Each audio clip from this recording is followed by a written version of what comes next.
When it's horrible, bad and wrong. When it's horrible, bad and wrong. When it's horrible, bad and wrong. Right. Mr. Billow, welcome to the Vlog-a-log. I think this is a little bit long time coming. We've been certainly talked about having this chat for a couple of weeks now. In the past, I've called you a creative counterpart. I watch your stuff and I think, I see a lot of my own thought process in what you do. So I think we do see eye to eye on many things, which is why I am very excited to have this live chat with you, which most people don't realize is the second time that I'm aware of we've had live chat. The first time being the podcast, right? Whatever happened with the podcast?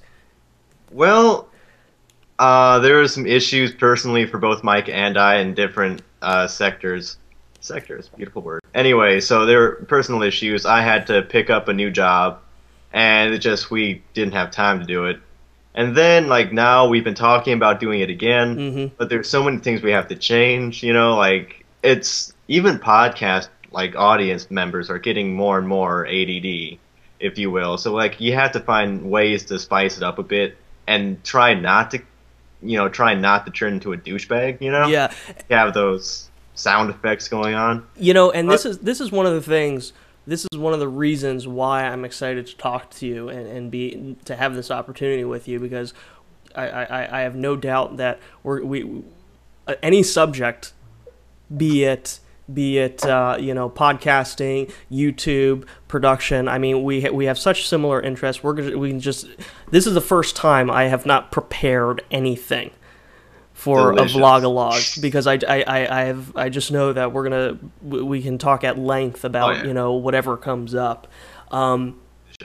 Having seen what I've been doing with this vlog-a-log, do you think you would forego the podcast? And you're limited to the 15 minutes on YouTube, but still 15 minutes is still a lot more than the 10 minutes that everybody else was previously limited to. Yeah. I think my opinion on that, alright, it depends, because if you've ever listened to NPR, National Public Radio, you have a lot of radio talk shows, and a lot of talk shows, and I think there is an exception to the rule. There is that if you have interesting conversation, then yes, you can have 15 minutes or more if you have, if you started your account 5 years ago. You can still have 20-minute videos. But those were, and for our viewers, we're talking about YouTube. Those were the original director accounts.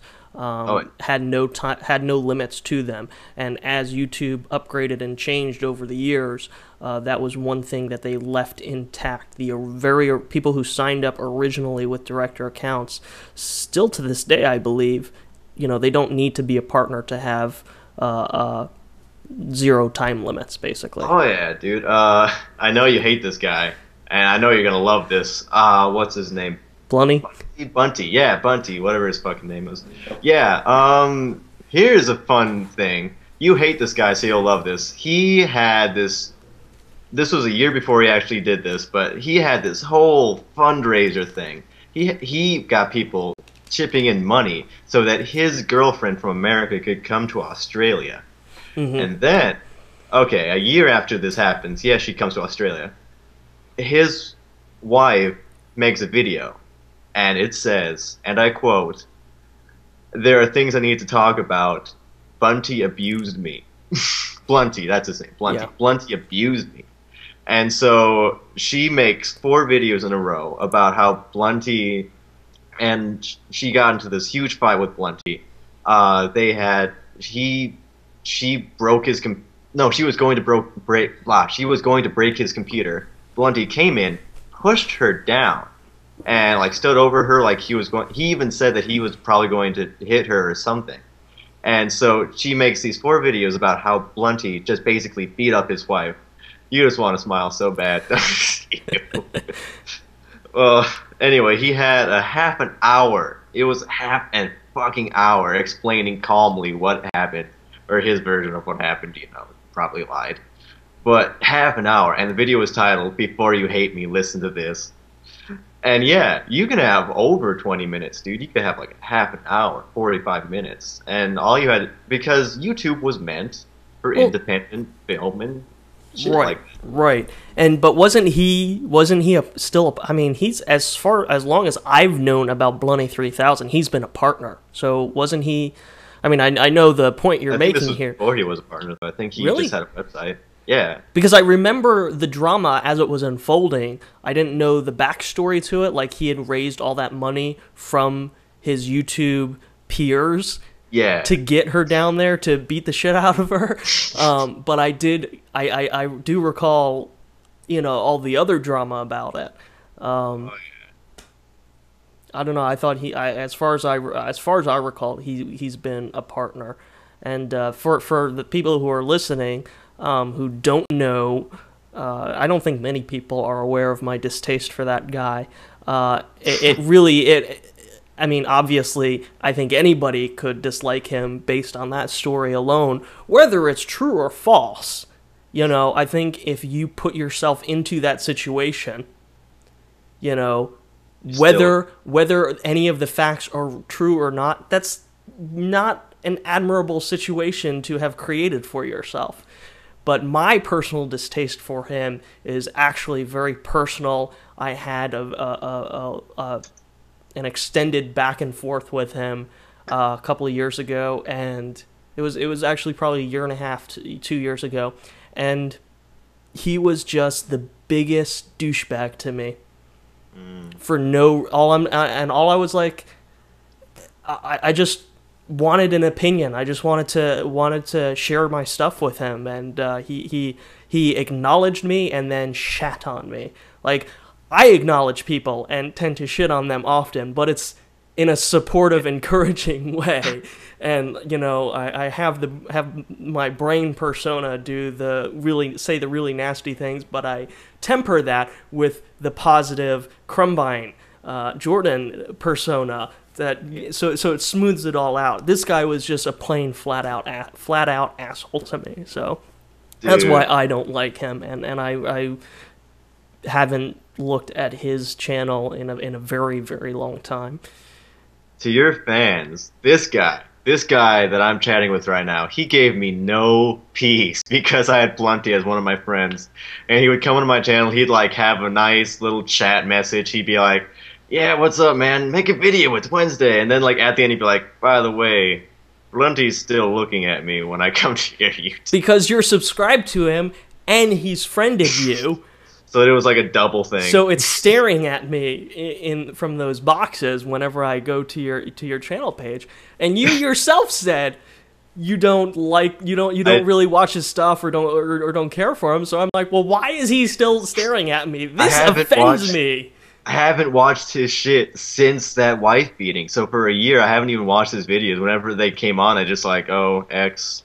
I'm so glad that YouTube has that now, that whole X the video thing, because like, I know it's terrible, but there are some people that like the video just doesn't look interesting to me, like from College Humor. You know, that's totally fair. You know, as much as, and this is something I keep, you know, I talked about with Chris yesterday. Pardon me. I talked with Chris yesterday about it. It'll be in an upcoming vlog. What I want to do is start building like a library of videos for Angrypunkbronx Studios, and not just my videos and like the webcam stuff, but I want user submitted videos for like a review show, a 20-30 minute review show. But what concerns me is that, you know, with all the videos that are on YouTube, like you just said, you know, how many, what percentage are actually worthwhile, you know? And of those worthwhile videos, how many of those do I want to bring under, like, the Angrypunkbronx Studios label, or would people be interested in submitting to be not distributed, but syndicated, perhaps, through the Angrypunkbronx Studios, through the Angrypunkbronx Studios label? I'm not thoroughly convinced. There's a lot of garbage out there. Right. Okay, you know that whole thing that what's his name? Renetto? Yeah, Renetto did with that blogular, whatever the hell it was. And people are so because they're like, oh, YouTube isn't supporting vlogs. People are watching commercials and skits and stuff better than vlogs. And so they go to fucking Renetto website. The vlogger heads, yeah. Vlogger heads, he tried to create this whole separate YouTube, a separate YouTube dedicated to vlogging for people who are not familiar with this. And, like, it might just be me, but, like, this right here, this is interesting because this is dialogue. This is actually, this is something. But when I watch a vlog that's literally a guy or a woman, usually it's a teen girl, and it's usually this teen girl talking about, and it's not even, it's not even if it was high school drama, it'd be shit, but it'd be MTV shit, you know? But when it's just like, I woke up today, and I went to school. Leave a comment in the description. Like, what the fuck's that? It just occurred to me, that was what, Twitter and Facebook is to what Twitter and Facebook are dealing with today. YouTube dealt with all these random vlogs and, to an extent, still dealing with. Just because you can doesn't mean you should.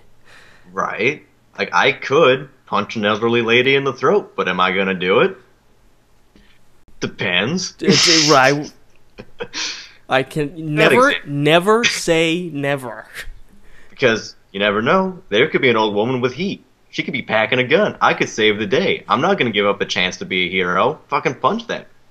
But yeah.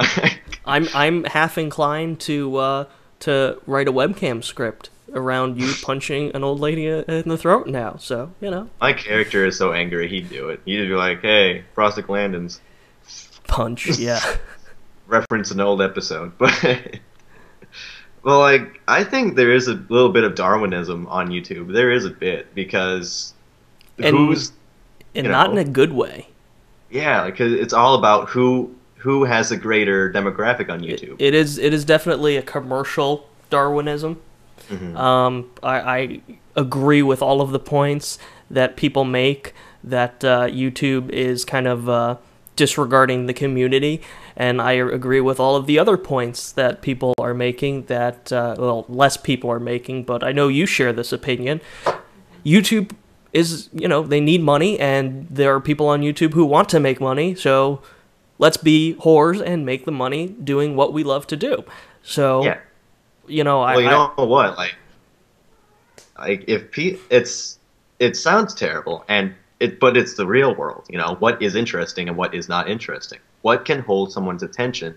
I mean, you have to have more than good intentions. You have to actually keep them there. And so and it just so happens that these people know how to. It's not right. Of course, some of them aren't funny. I think there's a couple of, and I'm glad we're talking about this because I did the video, the Shane Dawson makes me sick video that got, it wasn't a huge video for me, but it did get a lot of exposure because I put the title all in caps and it had the words Shane Dawson in it. And everyone's like, oh my god. Exactly, and there were a lot of people who were really supportive of the video, and then there were a lot of people who, the typical that you hear about all the time, all the people, well, he just wants to make videos, and he's a really cool guy, and I like his videos, and I'm subscribed to him, blah, blah, whatever. Yeah. But, I don't make a habit to watch any of these videos. I really don't. And when I have taken the time to watch them, it's pretty embarrassing. Don't you feel bad? Don't you just cringe because for humanity and the people and the general population of YouTube, that we've allowed these people to rise to the top of the heap. Not that there aren't hidden conspiracies that have pushed them up, because again, I do believe that they have gamed the system, but that we've allowed it to happen to this extent. I cannot watch. Like the annoying orange thing, that little Mm-hmm. series that goes on. Mm-hmm. Like it's a big deal. A lot of people want to guest star in it, but I feel uncomfortable because everything in those videos are just cringeworthy. Like I have this app on my Facebook now because Erica was on my Facebook, where like she went to an annoying orange video and checked it out to see what it was like, and we watched it. It was so shitty. But to watch those, we had to hook the things, and now we keep spacing it off, and now it keeps updating our Facebook with annoying orange. So it's like, I was just gonna say, I was so positive that I keep seeing you advertising, reposting, so, advertising the annoying orange. And I was like, wait a minute, that doesn't make sense. There's settings in Facebook. They're really buried, but you have to go into profile settings, whatever, and then you can go into your likes and dislikes and uncheck oh them. my god. You need to show me how to fucking do that because I don't fucking know how to get. Honestly, because the same thing happened to me for something else, and I was like, I have no desire to advertise this, and you guys cheated me. Mm-hmm. You lied to me. So it And, took me a long time to figure out how to turn that off. It's really not as simple as it should be. you can't really block them. They don't really give you a block option. You'd think they would, but there's no real like because the block option there doesn't exist. And like you'd have to, and if, I feel like Which is, and you're right. YouTube makes that really good. If there's someone you don't want anything to do with, or you don't want to receive them, just block them, and you're done with it. And the other aspect of that, I just learned from Give Me a Break Man, that I don't know many people realize, is that if you go to one of your subscribers who might be harassing you or something, an interesting trick is that you can block them and then unblock them. So they're unsubscribe. That unblocking a subscriber unsubscribes them. So you can block them, and then the link comes up to unblock them, and basically all you've done is unsubscribe. They can come back to you anytime, but they won't see your videos anymore in their subscription box. So I thought that was a pretty neat trick, and I've actually used that once so far because someone complained about an email I sent them because he was a subscriber to me. No, it used to be. God, I loved the original format of YouTube. I really did. There were a lot of cool things. One of the options was you could just go to your subscription box, like your box of subscribers, and you could just mouse over them, and there was an option to just like delete them. Like that's just how it used to be. Because I mean, a lot of people didn't do it because they're like, oh my god, a subscriber, even if you hate them. Like, well, and this goes into a touchy area for me because. There another detail that you might have heard about. I don't know, and certainly not many of the viewers probably know about this. Most people wouldn't care, but YouTube limited the amount of subscriptions you can have. Now you can only be subscribed to 2,000 people. And most people are like, well, for most users, people are like, okay, well, what the hell difference does it make? You'll never have 2,000 people you want to subscribe to. That's a lot of garbage on the internet to be able to sort through. But not even subscribed to more than I think 300 people. But there's also a marketing aspect to all of this, and this is where it's a little confusing because there are things that people can do to promote themselves. And put their name out there, which seems to be what YouTube wants, right? They want to allow people to make money and do their thing, but because obviously they don't really care that much about the community, right? If they cared about the community, that's when they start blocking spam and putting all the filters and limitations on things. So they're kind of dancing a weird line there. But from a marketing perspective, we create and post our things on the internet, and the foolish thing for a content creator to do is to just post it on YouTube and just step back and assume that it's going to be popular all by itself.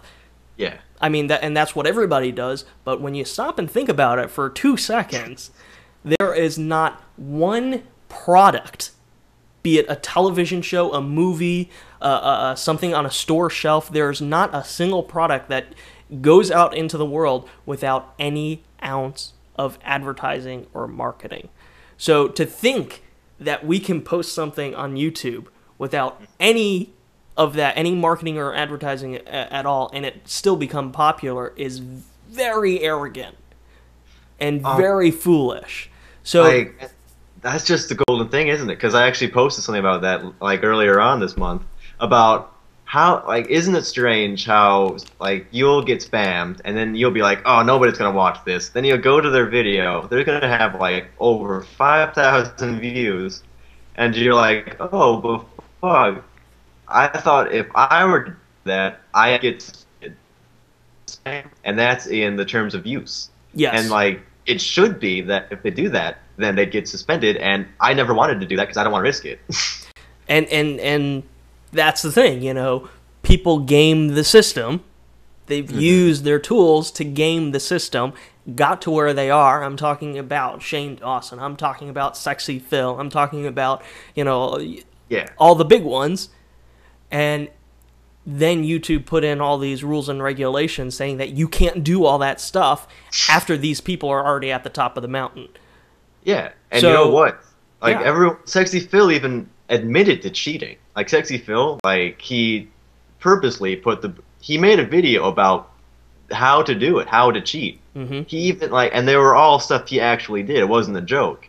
And he had so much leeway that he could actually admit to doing it, show people how to do it, and leave that be. But all of those things are things people complain about usually. Like, you go to someone's channel and you're like, hey, you want to check out my video since you're subscribed to me anyway?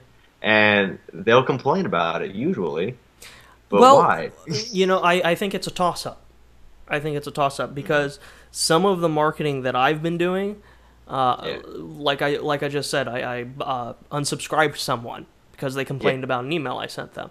Well, I put together a list of all of my subscribers and people who had friended me. And I know a lot of people are blindly friending me, and I know where most people say, I'm not going to, you know, where most of our counterparts are saying, no, I do not accept friend requests from people I don't know. I accept them because then I can email them. That's my theory behind it. So I've put together that list of people who are subscribed to me and people who are friended me.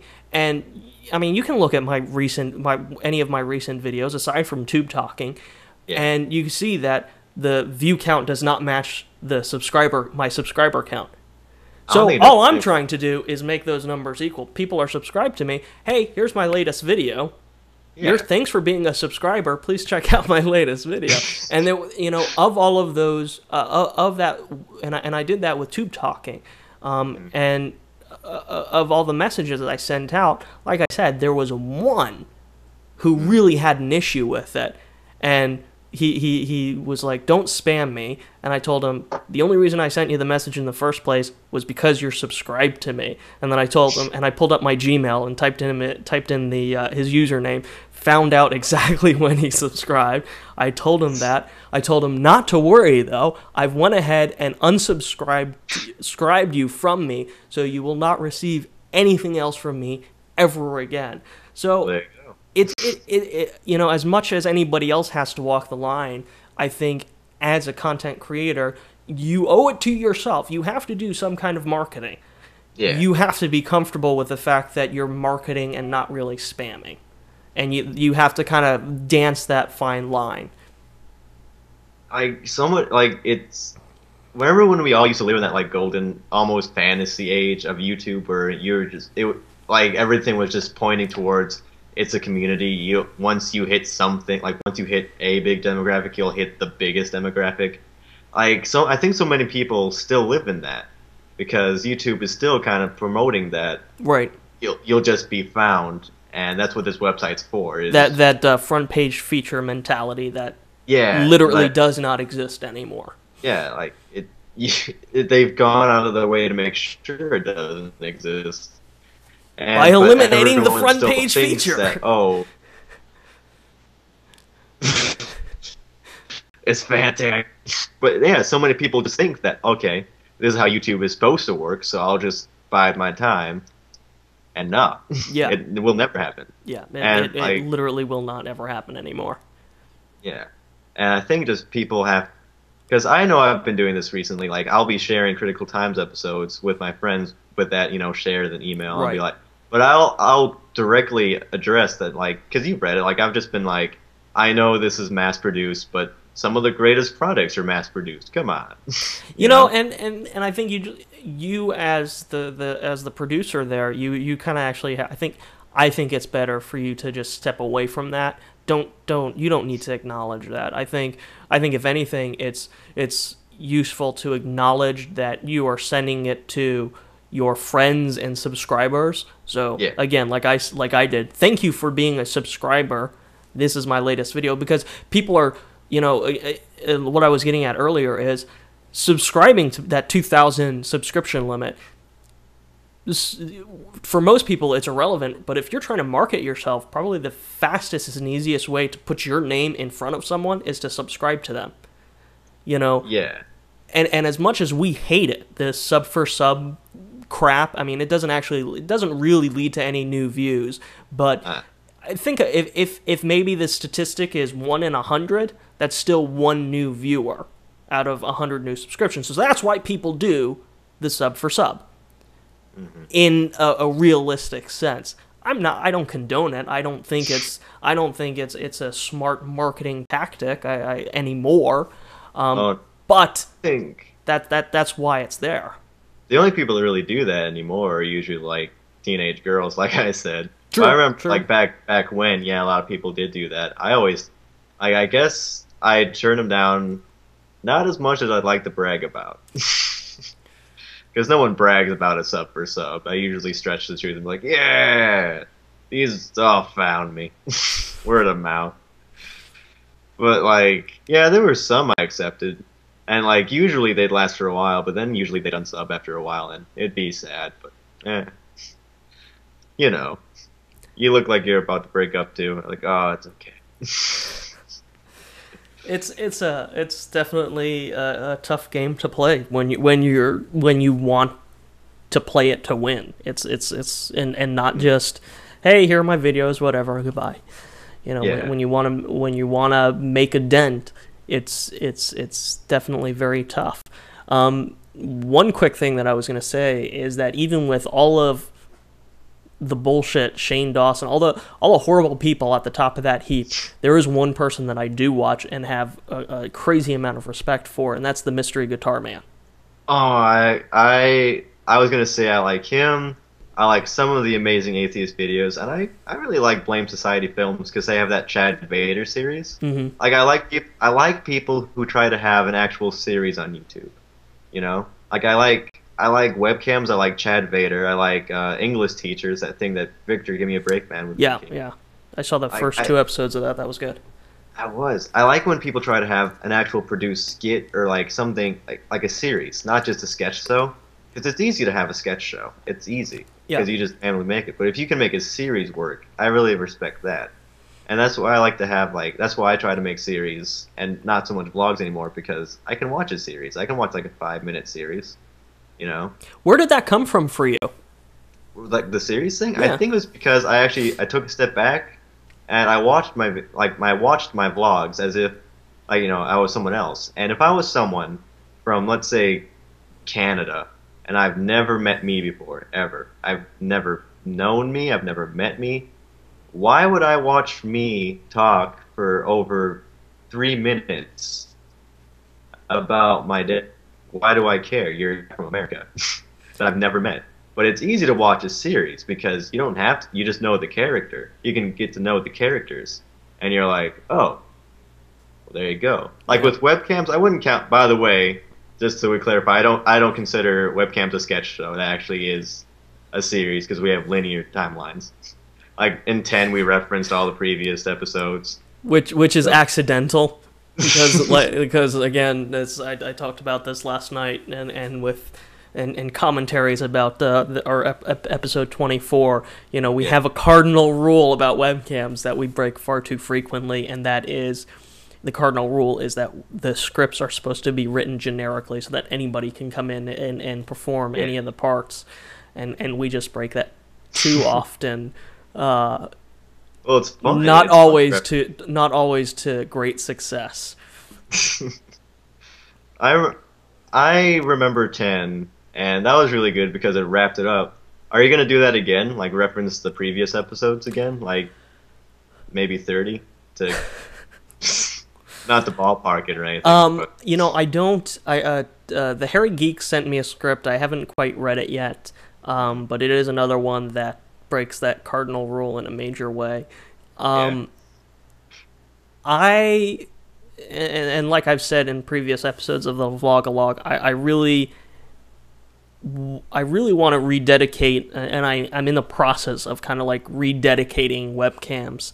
I stayed up late last night getting drunk and brainstorming, which I think I have to do every now and then. I have to do that, and I basically I'll by the time this video comes out, I'm sure I'll have already gotten most of this out.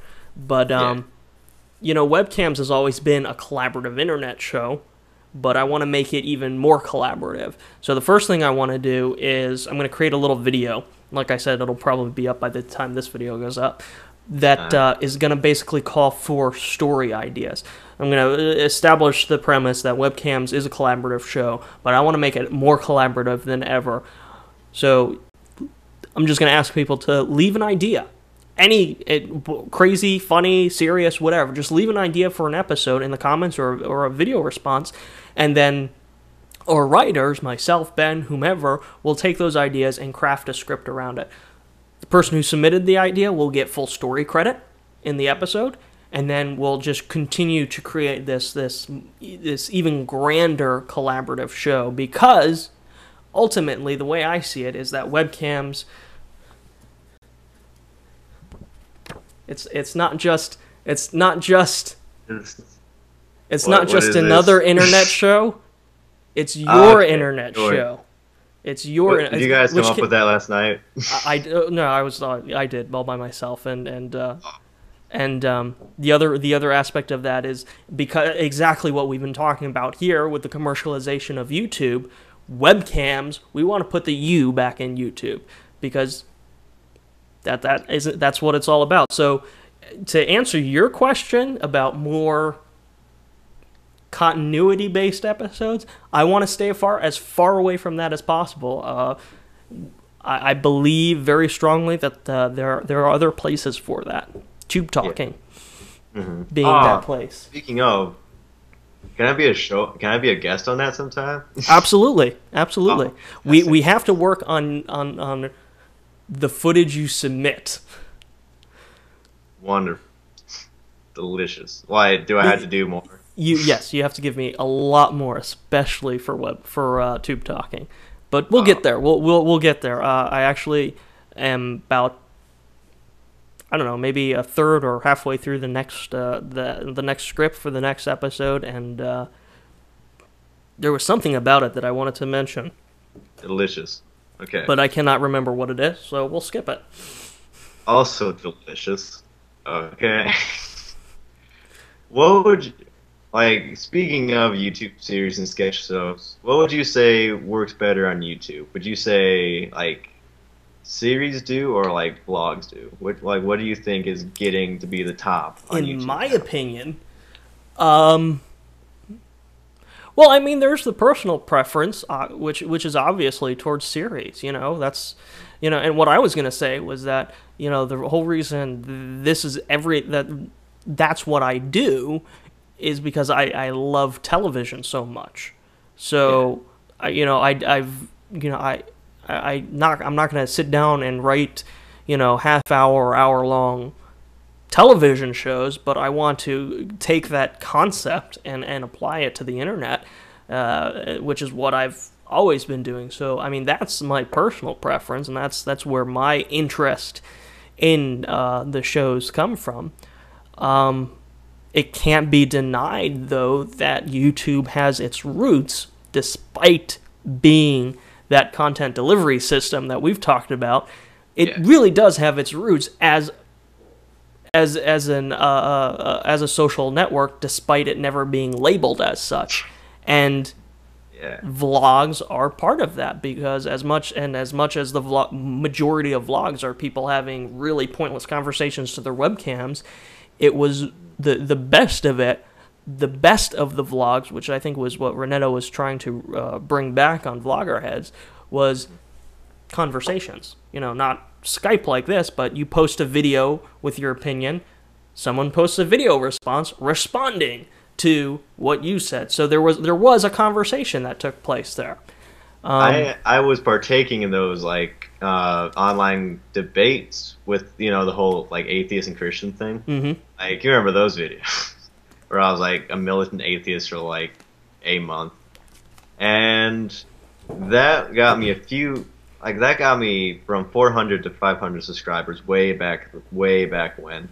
But like the double-edged sword of that is you always have to find someone to respond to now. Mm-hmm. Yeah. The YouTube's kind of buried the whole video response thing. It's not a viable way to. It's not a viable communication tool anymore, I don't think. Like it's no longer like a text option. You kind of have to find it, because they hid it by you have to mouse over the text box to see the tiny camera option to the far upper right. And if you have to find it, it's like when they first changed that whole setup, I was like, oh, no more video responses. And then YouTube actually commented back, and it was like, no, just mouse over your text box for a bit, you'll find it. So like they addressed it, but they didn't really address it. Because I think, well, then again, like a lot of people nowadays, they really just video respond to bigger YouTube channels with videos that aren't, you know, relative. Mm-hmm. Because it's an easy way to get views. I've actually done that a few times with my videos. Yeah, and I've done that too with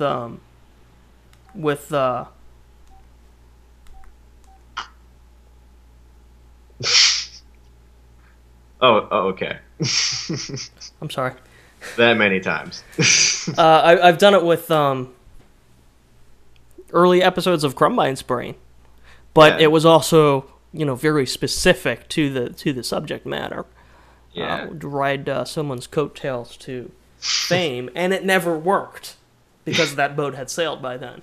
Oh yeah, like people talk about it working, but those people are the people that took the idea, because people got wise after them. Like what was his name? Church of Blow. Church of Blow did that, like with Renetto a lot. Church of Blow was like, Renetto. Let's talk about name dropping. Wow, I have not thought about him, and is he even on YouTube anymore? I completely forgot about him. Mm-mm.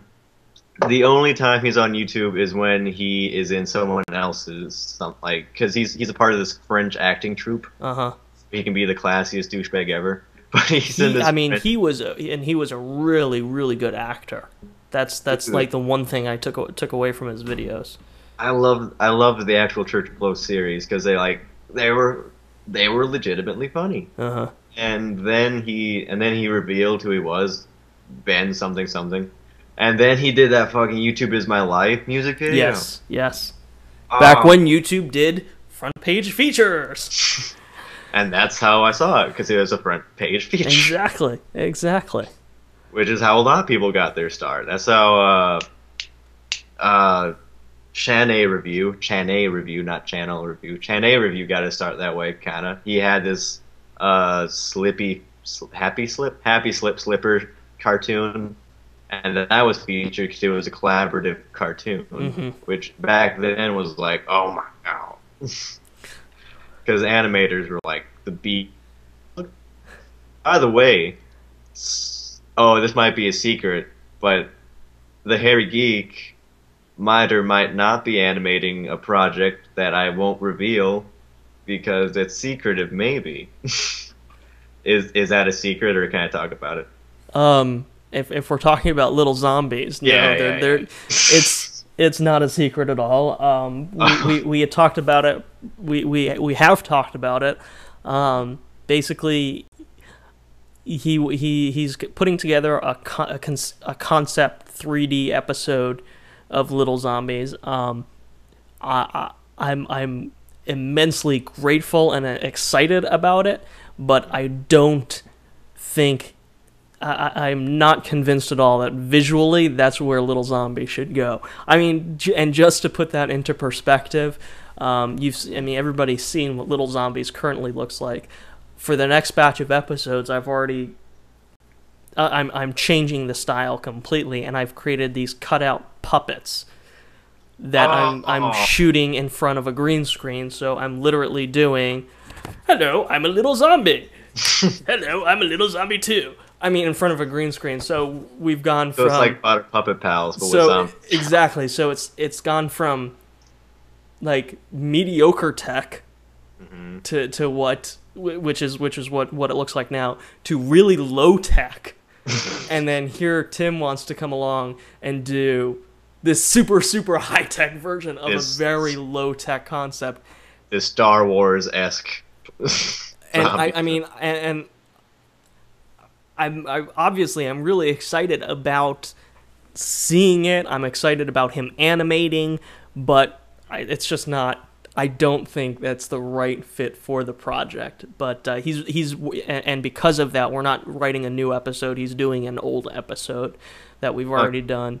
And certainly, and what I told him was that even if this isn't the direction we go with Little Zombies, trust me, there's something else out there that we can do animated in that style. You could just write a series for that.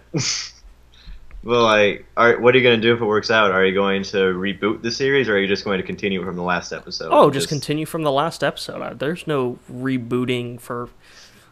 Little Zombie... I don't care if Little Zombies looks one way in one episode and then another in the next. I think that's the magic of it. It kind of makes it quirky and interesting that way. What's next? Are you going to ever make a joke about it? Like, are you ever going to make mention of... It could be. I appeared to be PUBG this morning. It could be, would make for my I think what I'd really like to see happen, and I don't really anticipate this happening anytime soon, is to be able just to write it and edit the audio together and then just hand that over to a Flash animator or a Toon Boom Studio animator. Because as far as a legitimate 2D animation goes, the characters are so static. The only thing that moves is their mouth and their eyes, and then them on the screen. I mean, it's so incredibly simple and stupid easy to animate. It's surprising that I have yet to find someone to do that yet. Have you ever gone you should Newgrounds.com? It's basically the YouTube for Flash animators. Really? Yeah. Okay. Yeah. Newgrounds.com. That's where Knox's Corner got his start. Have you? What was? Oh, the Leo and Satan. Did I put that on your Facebook, or did I put it on Eric's Facebook? Okay, well that guy got his start there. Anyway, this is basically a YouTube with all these Flash animators that either are just starting out or they've started out and they're getting paid to do shit. So that would be a good start. Yeah, we'll have to look into it, because the other thing that I want to do, and I committed to it in the new Angrypunkbronx Studios logo.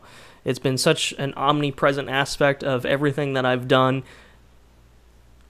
and if it hasn't been in front and center, it's been in the background, and that's Explorers of the Unknown, and it's in one of the panels of the new Angrypunkbronx Studio logo, and we've done there's the novel, we've done. I wrote the feature screenplay, which is what the comics are based on, and I don't want to stop there. I want to... the comics, unfortunately, stalled out, as everything with Explorers does, unfortunately. But what I want to do is keep working on what we've already done with the comics and turn it into a full-fledged animated comic like Little Zombies.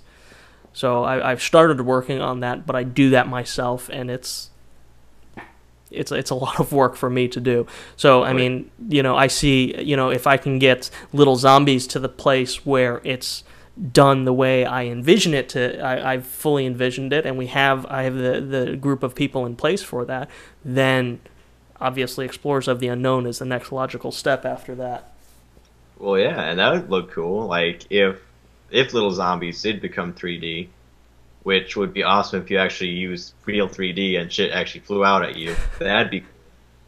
But that's just the hintity hint. Anyway, if that did that, that'd be cool to have Little Zombies, Explorers of the Unknown be 2D, and then they could be bippity bopping in 2D. Mm-hmm.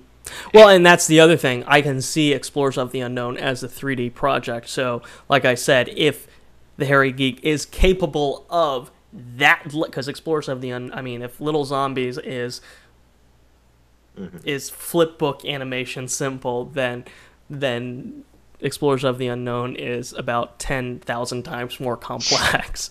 But if the Hairy Geek is capable of that, certainly I would love to collaborate with him on that version of Explorers of the Unknown. Would there be shit popping up everywhere like in the second comic? Or is that like a one-time thing? How do you mean? With the like, random manifesting matter? Oh yeah. Like, yeah, that's the story. That's the story, yeah. Wonderful. Didn't you as long as I can see. You read the feature, didn't you? Yeah, I did. Yeah, so you know what the story is. Yes, I do. And that tiny dinosaur better be peeing on so many things. The guy who did the comic, Bello 2, he actually did like a couple of mini comics of just George the dinosaur that we were going to include in the print version of the book as bonus material. Is he just peeing on everything? Is he just... I think, yeah, he pees on a couple of things. Yeah, one. He will fulfill your urination fantasies. I will be posting those above the mantle. Or at least on the fridge. What was the other thing? Oh yeah, the Crumbination Ning thing. Is that still happening? That was one of those things that I was trying to brainstorm last night and wasn't very successful on that front. Yeah, it does exist, and I footed the bill for it.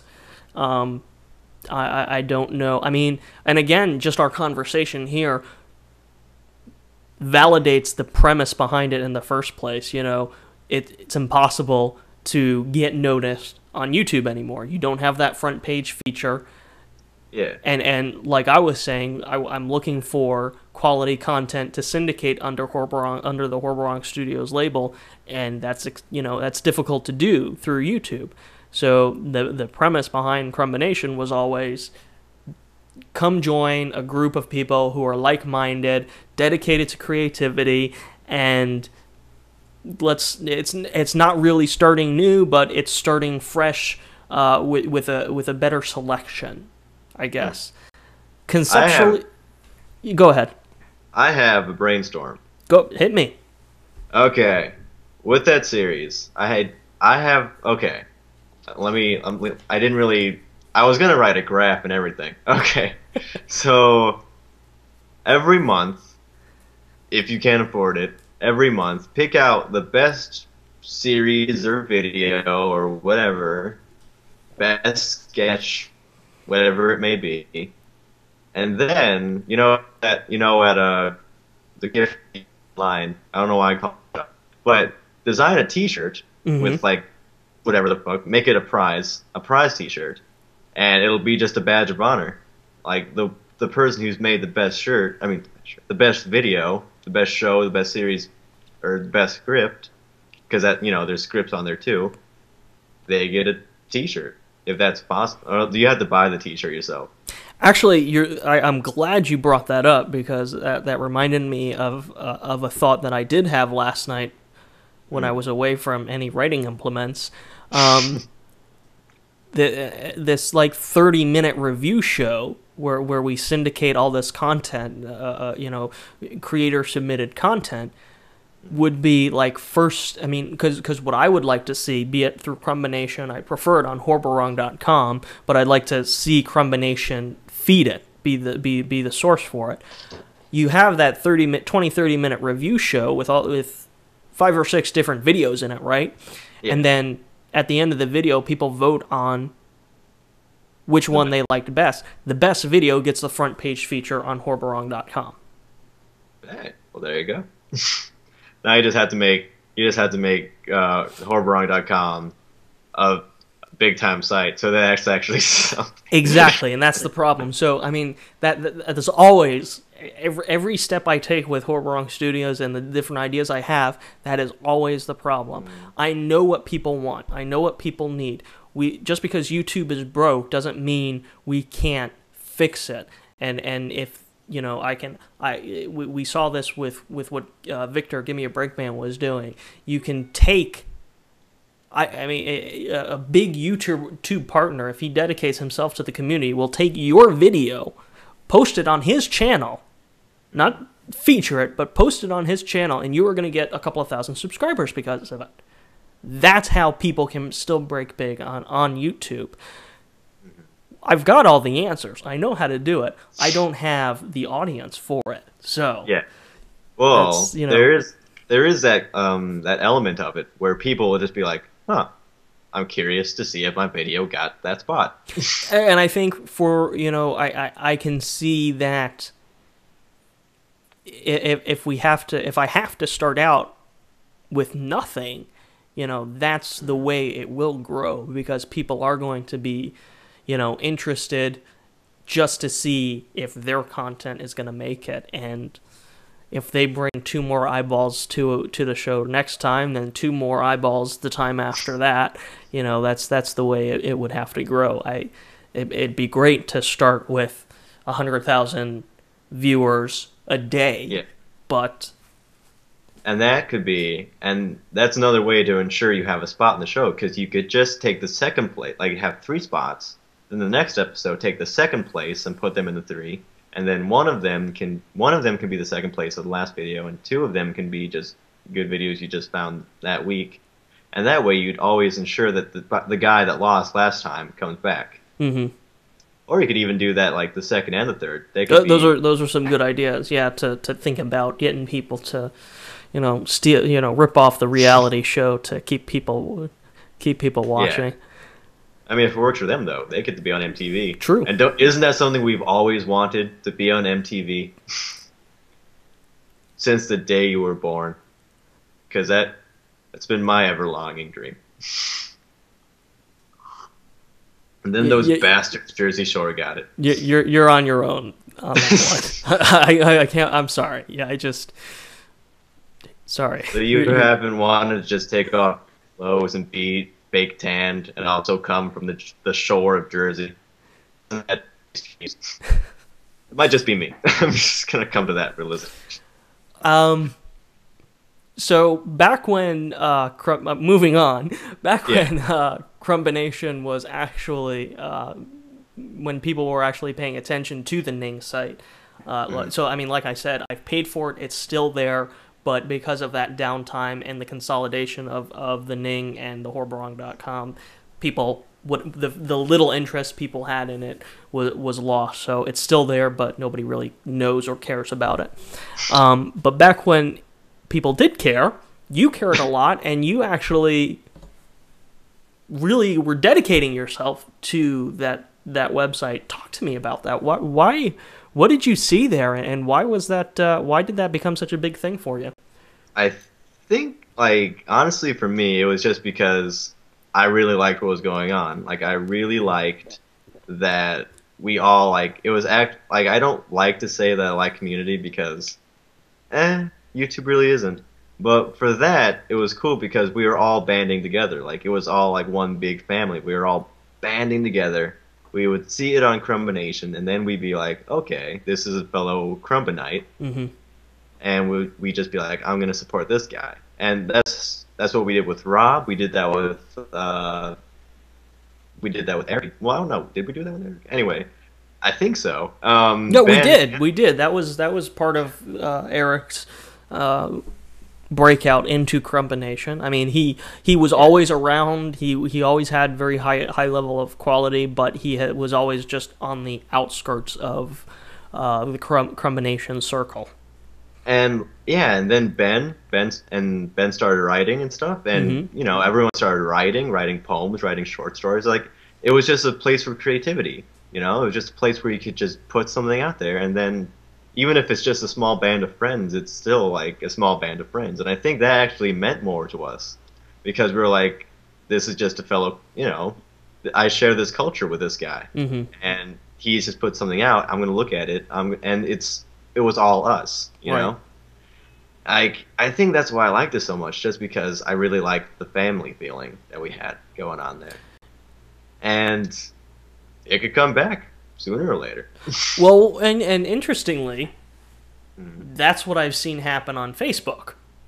Yeah. I mean, someone puts a video out there, boom, Chris picks it up, you pick it up, and we're all sharing the same video and pushing it out as far as we can.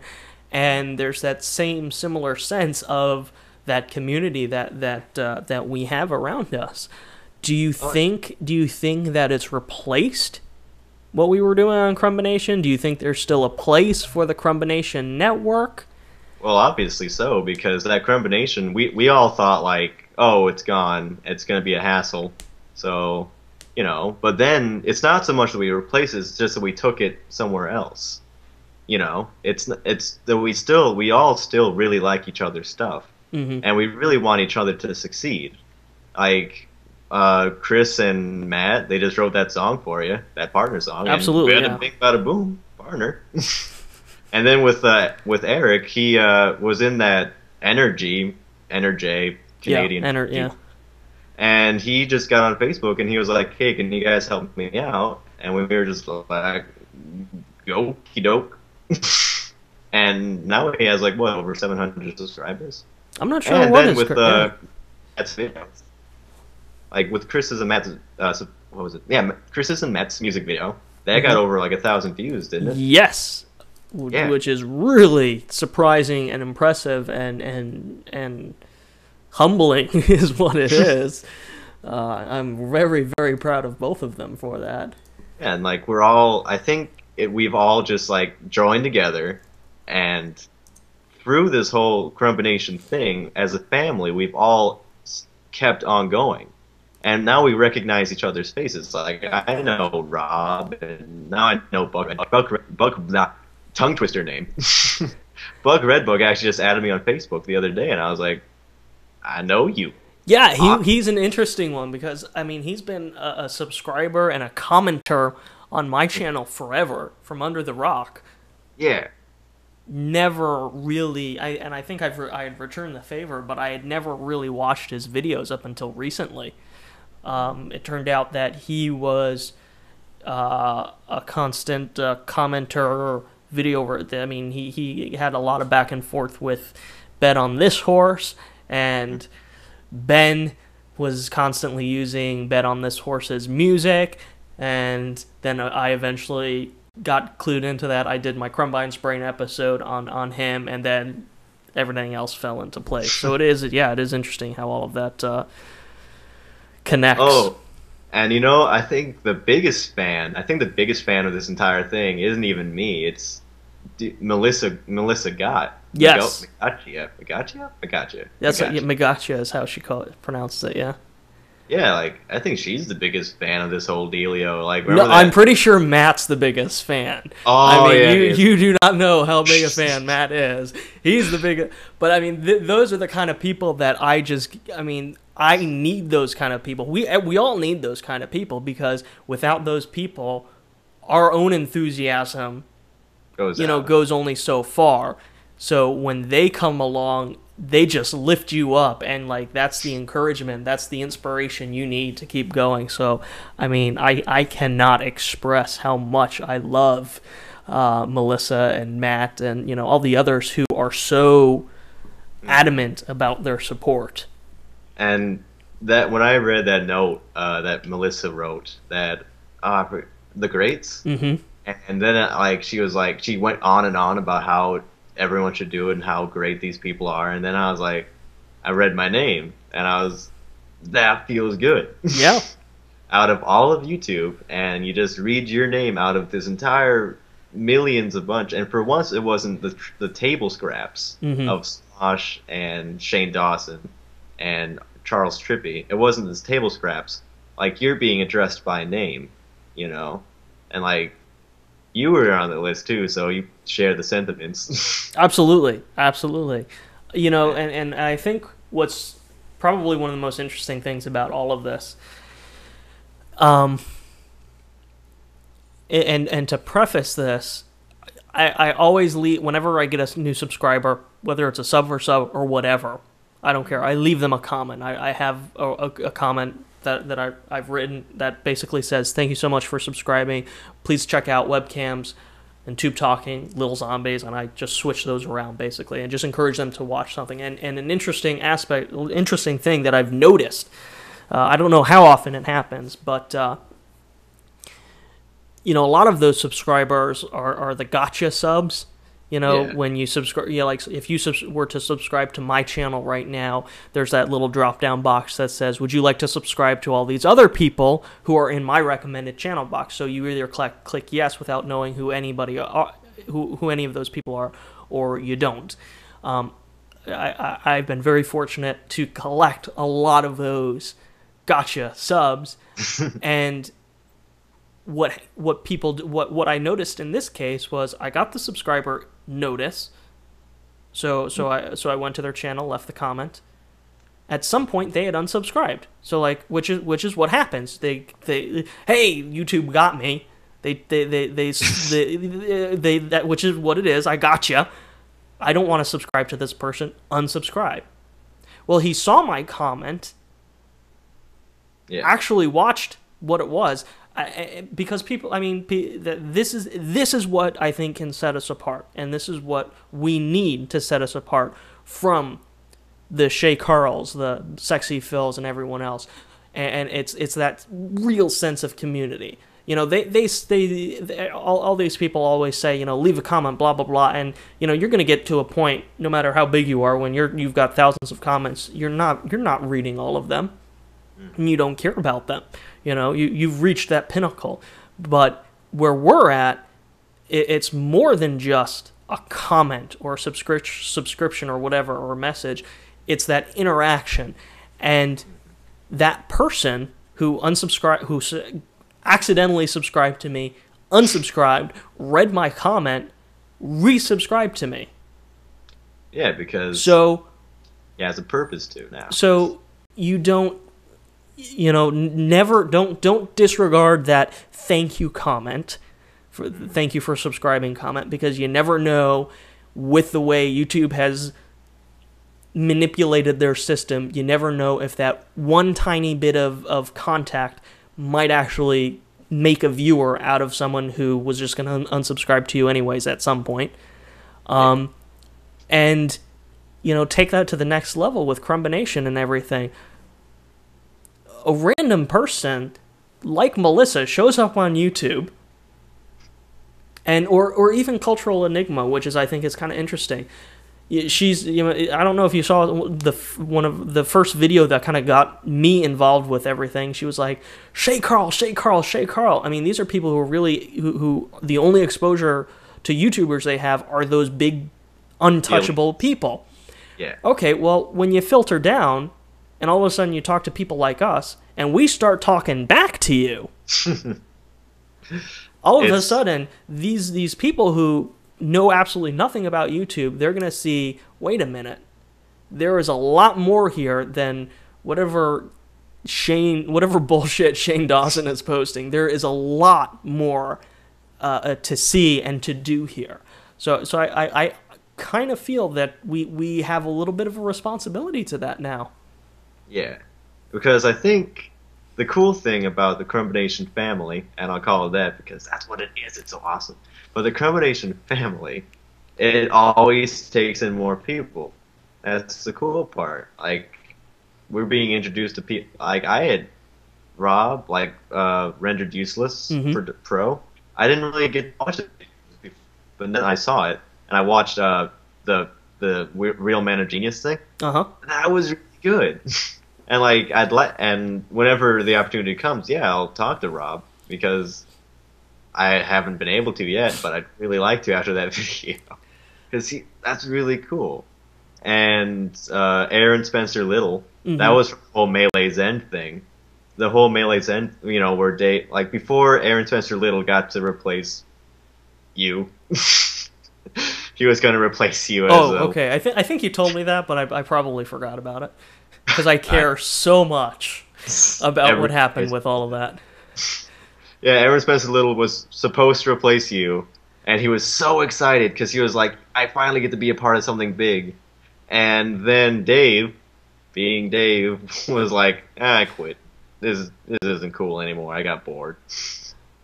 And so Aaron Spencer Little was like, oh, disappointment. So I was like, hey, you want to work together? Because it felt good, Like, it felt good to reach out to this guy. This guy really needed this after being rejected by someone he really respected and liked.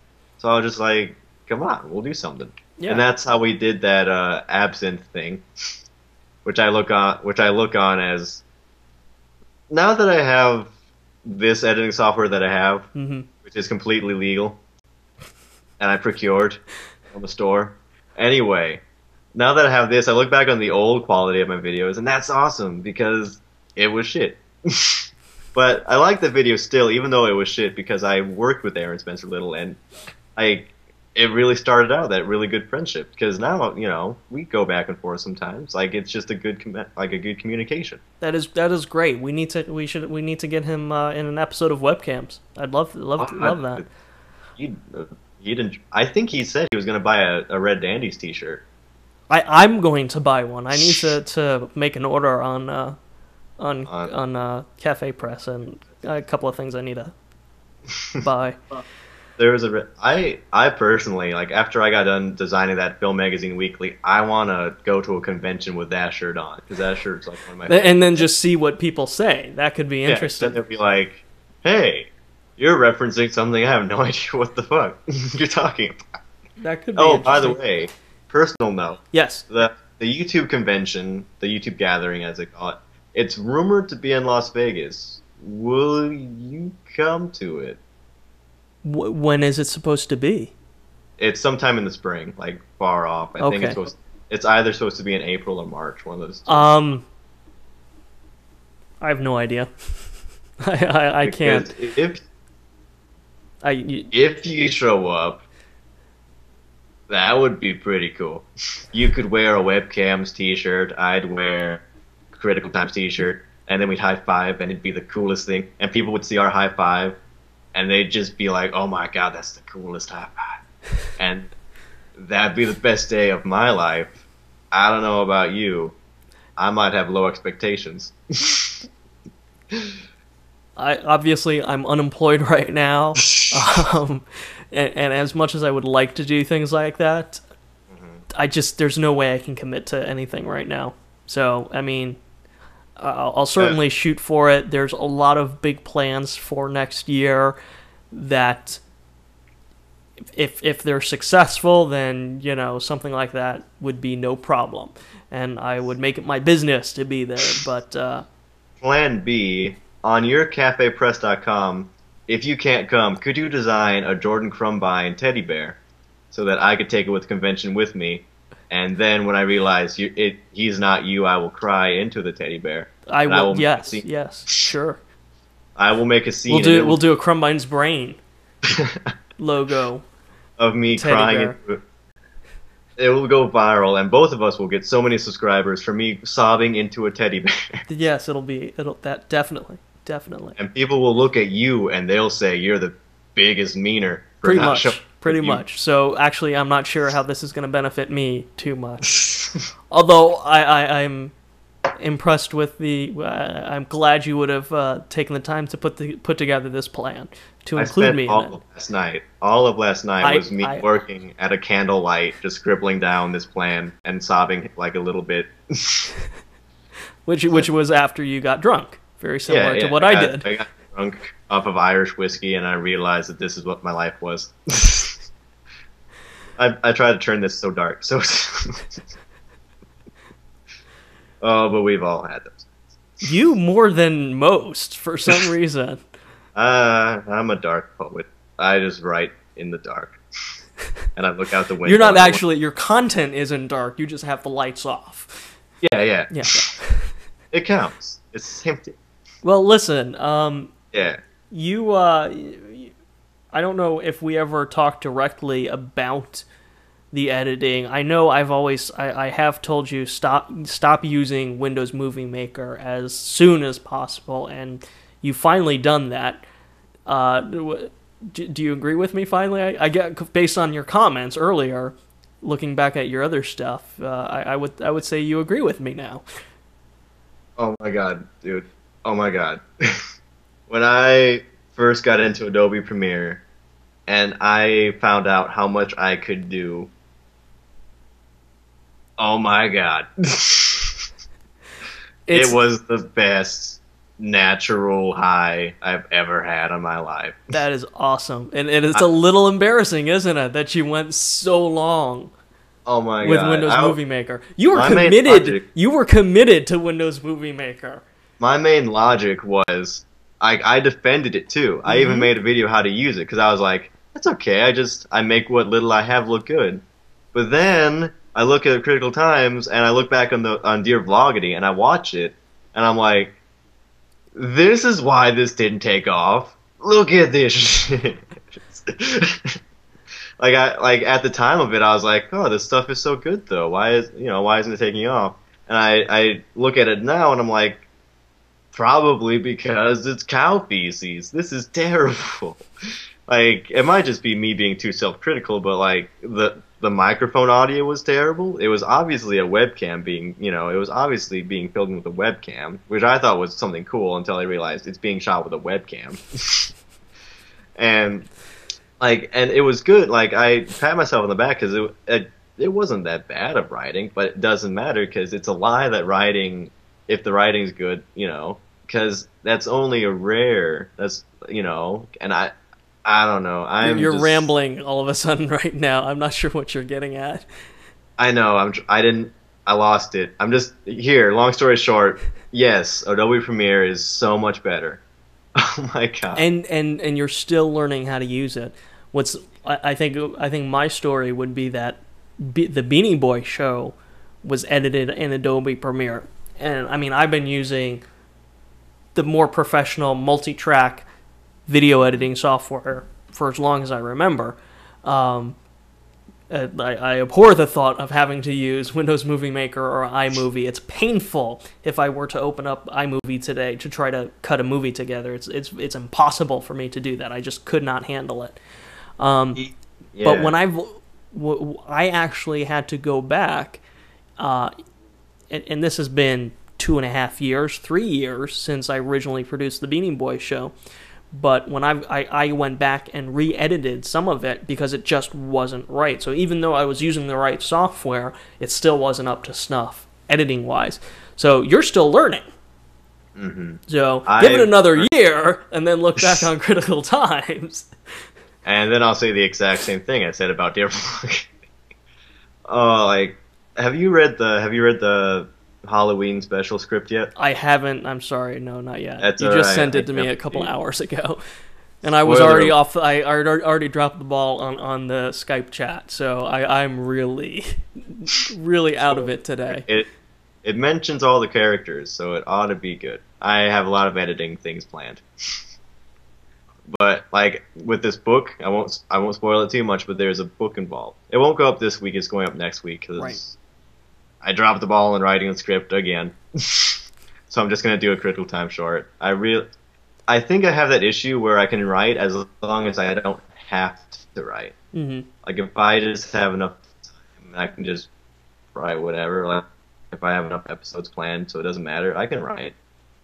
And I have to force myself. Like, have you ever had that? Like if you're forced to, you just have issues with it, or it might just be me. I don't know. I mean, that's been a huge issue I've been struggling with and making sure and working on. I just got off of a week-long production break just so that I could get back on track with writing. I just burn out too quickly, and I need to manage my time better. So, I mean,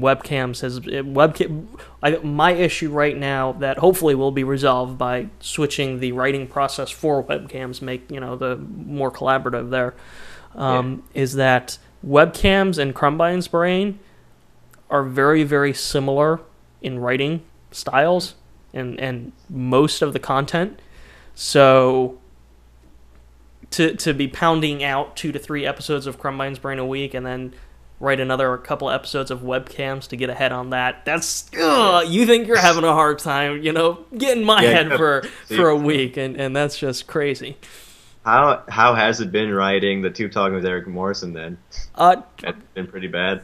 Well, the first episode, I mean, that was months ago now that I wrote it, and I wasn't having any particular writing issues at the time, so it came out pretty well, and I don't really have any major issues with that process that I can think of. But this second script was, I've just been meaning to start it for such a long time now, and because of everything else that I'm working on, it's been a challenge for me to sit down and write the second episode. But once I did start writing it, it honestly has been one of the easier things that I've had to write, because we've established all the characters. Mm-hmm. It is all, it's not completely random like webcams is. So, there is each scene, each line is there's a purpose to it, and that's so far has been much easier to write. How did Eric feel when you were like, all right, I wrote a series about you? Like, was that like the coolest gift ever? And he was like, awesome. Basically, I don't really know. I had the idea. This show is very much inspired by the Larry Sanders Show, because I had just watched that series, and I was really in love with some of the characters on there, and I was like, and then at the same time I was trying to write those personal episodes of webcams, those stories, a couple of story arcs, and I realized, hey, doesn't fit here. So I wanted to come up with a new show that could be more story driven than webcams, and I love the idea of a YouTube talk show, a fictional YouTube talk show in the spirit of Larry Sanders, and I guess that's when we were, obviously Eric had been in a couple episodes of webcams, and he was just, he is by far the best actor I have ever worked with, and if there was anybody who could carry a show, it was him.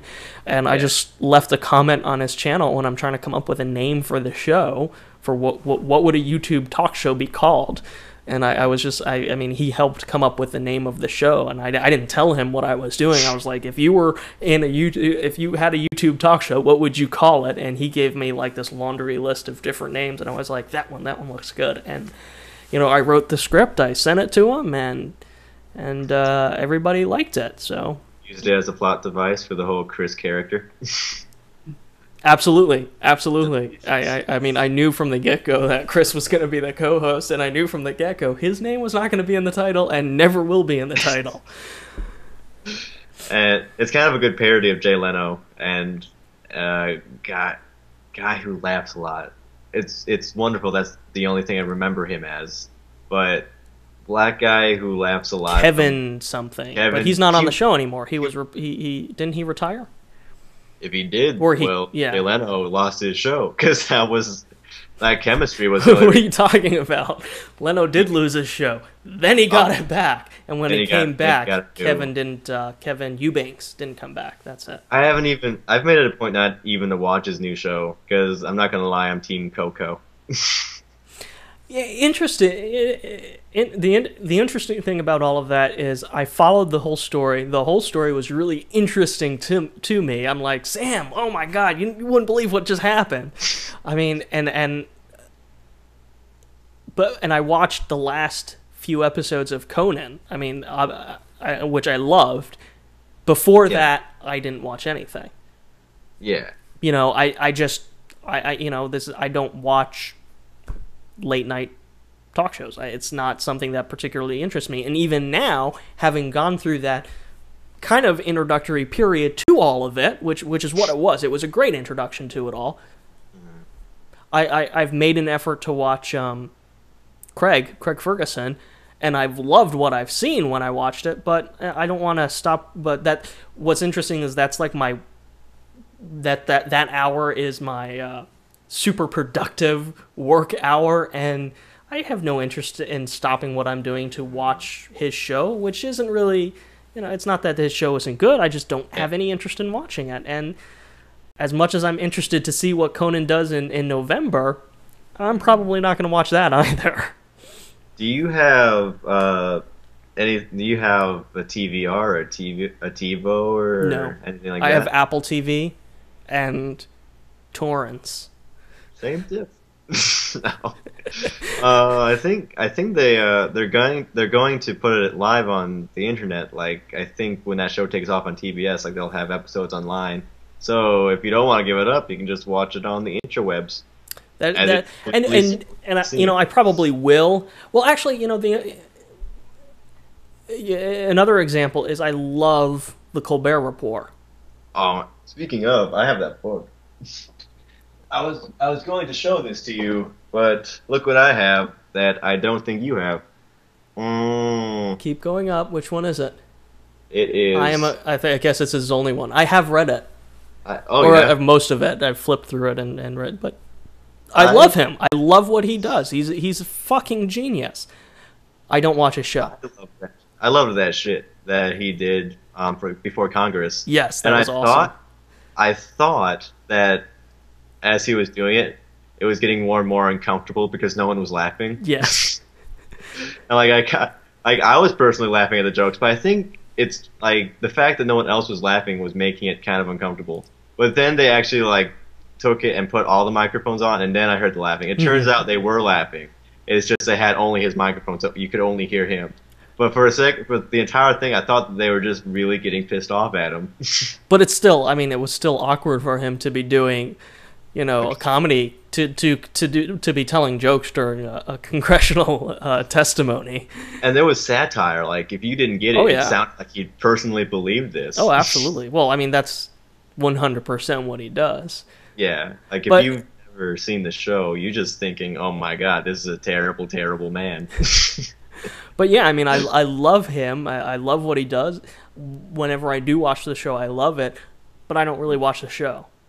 And I think it's really just because I want to watch it every day. I don't watch it every day, which means I don't want to go online and watch last week's episode because it's totally out of date. It's it's not timely anymore. So I don't know. I don't even really watch TV anymore. At this point, why? There's so much. There's all the entertainment that I usually watch is on the internet. Like, yeah. I have Netflix and I have Hulu, so. Well, and for me, and I have Apple TV. I just got the new one actually this morning. And I manage all of my media and transfer it over and watch it. Use the Apple TV to watch it on my television. And I've been so ensconced in the X-Files that I really haven't been watching anything. I periodically will watch something else, but I think that's the real problem, is why I'm not interested in much else right now, is because X-Files is really awesome. So when you have the entire series that you're working through, nothing else really, everything pales in comparison. So you just want to watch the next episode. The dad from Everyone Loves Raymond, Frank Boyle. The episode with Frank Boyle in it was hilarious. I love seeing these random people show up. This was a story that I told after I stopped recording last night with Chris, but I just had a little bit of a gay geek nerdgasm wet dream because who was it? Oh, Bruce Campbell. Oh. Bruce Campbell guest star. It was Bruce come on, Bruce Campbell with David Duchovny sharing the same screen. You tell me that's not a gay geek wet dream right there. He was in a season, an episode in season 6. It was just so awesome. There's some fan fiction being written about that right now. I guarantee. I imagine. I imagine. Probably the hairy geek is like watching this and is like, "Oh my god, I must write." Wait, does he write fan fiction? He should. If he doesn't, he needs to change his name. Fair enough. Fair enough. My favorite line of the Frank Boyle episode was where it's Frank Boyle. They just found that like the evidence that he had was wrong or some shit. I don't know. They were outside and they were near the car, and Sully was like, "Okay, I'll just call him Frank Boyle. Frank Boyle, why are you smiling?" And Frank Boyle is just like, "I'm not smiling. I'm grimacing." And he's just doing this. They did a similar joke later on, and I love season 6. They just like completely gave up on being serious once because they moved the production to Los Angeles for season 6, and I mean they're all veterans doing this show, so that they were having a lot of fun with it, and I think it was. How the Ghost Stole Christmas. I think it was that episode. Scully says something like, "I saw you. Why did you give me that look?" And you were like really panicked. And Mulder was like, "No, that wasn't my panic look. My panic. I mean," and he just has this complete serious blank expression, and that cycles between them. And it was like so it was a similar joke, but it was very funny. I remember they had this episode where there was like this swamp monster thing. It was supposed to be like a tapeworm in the sewers, but all the acid and chemicals made it this thing. And I think it was that he got stuck on like this glass thing, and he got stuck in one of the intake tubes or bypass tubes or something, and they looked, yeah. And like that, it was so corny. But that was one of the awesome. one of the very early episodes. I wanted to laugh, but it was still like kind of epic. But it was still so laughable. It was because it was just so boring. But I think that's cool with the X-Files. Is like they know when not to take it seriously, and they know when to take it seriously. And they've had some pretty funny episodes actually. Yeah, so I mean, like the whole first half of season 6, they're getting used to their new sets and their new production schedule and whatnot, and then all of a sudden they jumped right back into the main plot of the hybrid alien colonization, and boom, one episode. I mean, two. It was a two-parter, one right after the other. They all the cards were out on the table. There was no questions. I mean, everything was right there, and it was like, I mean, as much fun as they did have, they got straight back to business, and that's why I love television. Because they know when and when not to, and it's all based off what the fans want. If you want a successful show, true. Yeah. Now, not like The Sopranos, who end their final episode with a broken sentence. I never watched that. Do you watch Mad Men? Don Draper. Oh my God. Don Draper was in. He was in The Town. Have you seen The Town yet? I have not seen that. No. Don Draper plays the bad guy, and when I saw Don Draper, because I didn't know he was going to be in it, and when I saw Don Draper, I was like, oh my. Dude, did you like when he told that one? Like, did you? I think I put the scene on Facebook. My favorite scene of I think this season, when he was just drunk and in bed, and this woman is just like, "Come on, Don, tell me what's wrong," and he just like Don Draper lets it all out. And was it during his the real it's. Was it during his bender? Like, it was during his cake. Yeah. Yeah, okay. And it was like, oh, that was so cool just to see more of this character. Like, usually you get to see the suave, cool, make a ladies do what you want Don Draper. But here's, like, vulnerable, sensitive Don Draper. Like, even this mighty man that, like, you think he hides behind this, like, personal wall. Here he is, personal wall is down, and he's just opening up. I love Mad Men. It took a while to appreciate it for me, And I tell you what, the end of last season was so perfect. I mean, it was like you're hitting. I mean, they really hit it for me, and they had me, and they could do whatever they wanted in the next season, and I was gonna be very happy with it. And I think the first episode of this season, it was like, what happened to that spunk? What happened to that drive, that originality that Don had? It came back at the end of like that first episode and into the second episode. And then it's just been like the agency on life support, obviously, all the way up through this week's episode. And I watched it, I think it was last night or the day before I watched this week's episode. And he brought back this character, Midge. Oh, yeah. I'm like, who the hell is this? I could not, I still don't know where she came from. Way earlier on. It must have been, because I mean, I just do not remember. And it was like through those scenes and a little bit into the middle of the episode, I was like, I'm kind of done with this right now. They've lost me. I'm really not into this anymore. The show is just. And then they got to the end of the episode where he wrote his letter. Oh. His quitting tobacco letter, and I was like, that's it. Yeah. That's it. That's where he was at the end of the last season, where they quit and started their own agency. And when Don Draper is taking control of things, the show is good. Mm-hmm. I just like that's why we like Don Draper, because he's the man in charge. Yeah. Like he's the head, you know.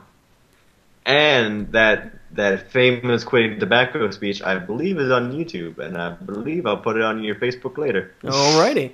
Listen, I actually have to leave in a few minutes, so I have to wrap this up. Although, as predicted, this was a wonderful conversation. Didn't have to talking for an hour and a half, so pretty this will much be probably a long episode. Yes. And actually, I realized I can't really.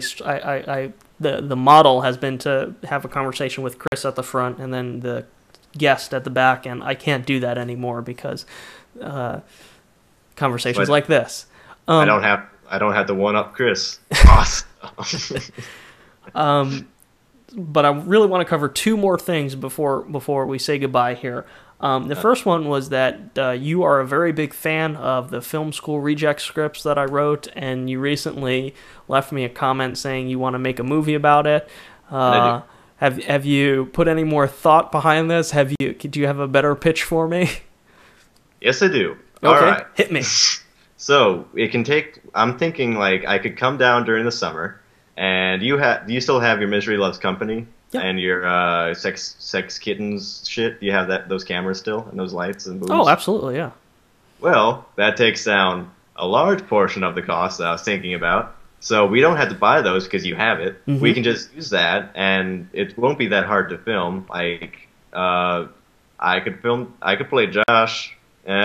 Josh? Me? Okay. Think about it. And then we could because I assume Chris was based off of Chris.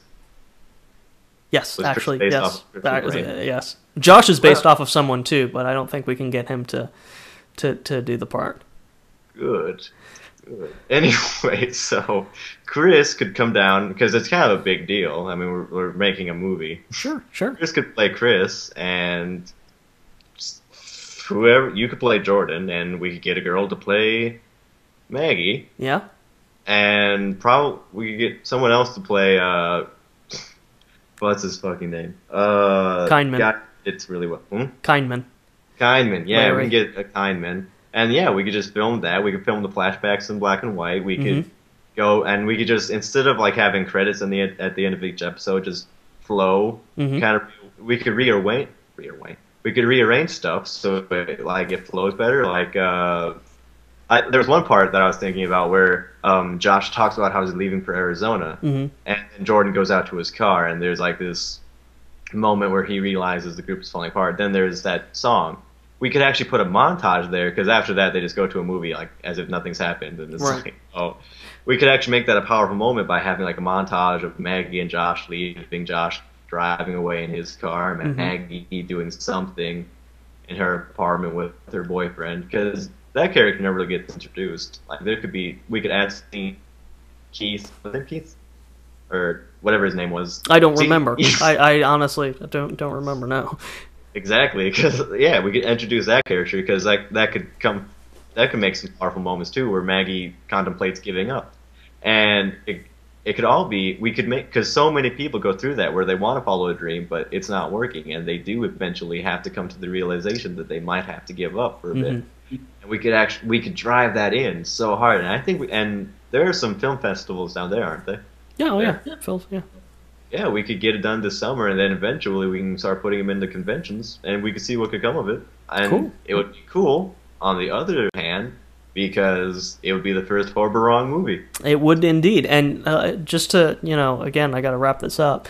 But Yeah. when you first mentioned that you wanted to make a movie about it, I think I had the worst. I think I had the worst. Took it the worst case scenario, and I guess I thought you were kind of like saying, give me the script and let me make the movie, and I was like,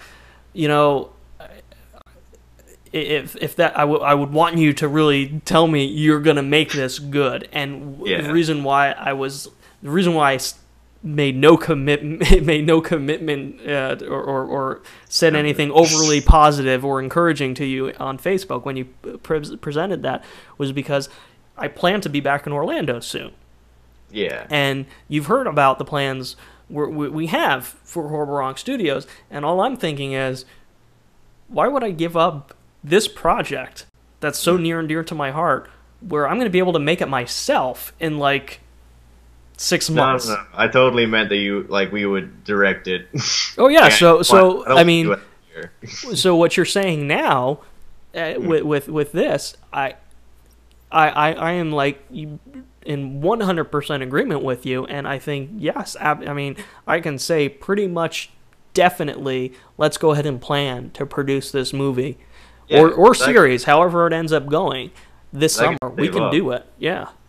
Like I mean, we're not making like we even said it's not until summer. I could save up money until then. All I need is like $400 traveling money, and boom, I can get down there and absolutely, studio. Absolutely. And we could just spend the summer doing that, and that would be the first independent film that I've only made shorts on YouTube. I've never made a film. And have you ever made a film before, like a 60-minute film or so? No. I mean, I've shot on film before and actually made an actual film as opposed to video, but I've never nothing overly lengthy. Listen, usually I would wrap up by asking you to pimp out some of your material, but I think we've done that a lot already with Critical Times. People should just go over to your channel and watch Critical Times. And like I said, dude, I really got to actually pop out of here in a minute here. So thank you so much for doing this, and we definitely will do it again. We will definitely get together over the summer to shoot Film School Rejects. Ciao. You are a gentleman and a scholar, and I look forward to doing more with you. And you wink.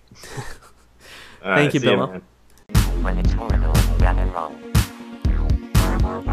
When it's horrible, bad and wrong. When it's horrible, bad and wrong.